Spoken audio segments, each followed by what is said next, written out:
Hi, I'm Katie from the Seekonk Public Library, and the other day when I was looking at the new books, I was intrigued by the title of this one, End of the World Running Club, and so I had to pick it up and find out what this is about. This was a bestseller in the UK a couple of years ago, and it has just been published here in the US in paperback form. So in this story, Ed is living in Edinburgh with his wife and two young children when the asteroid strikes. The entire northern hemisphere of the world has pretty much been obliterated. Ed and his family survive, but they end up on opposite sides of the country. So when Ed and his companions are trying to get across the country to Ed's family so that they can get onto these ships to bring them to safety, they realize they're not going to make it in time, and that's when they decide that they are going to run all day, sleep at night, and then keep running in order to get to Ed's family.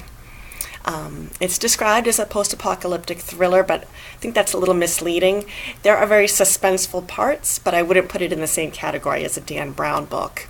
The post-apocalyptic setting is really just that. It's a setting. The story is really about Ed and how he has to push himself both physically and emotionally to be there for his family, something he wasn't able to do before the asteroid struck.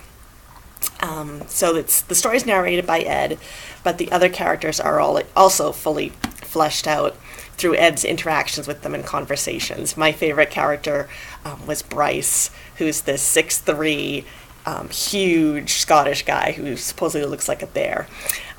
So I definitely would recommend this for book clubs because there are a lot of themes there, and you can talk about that kind of what would I do if I was in their shoes scenarios. So I definitely recommend this book. I couldn't put it down. It's End of the World Running Club by Adrian J. Walker. Thanks.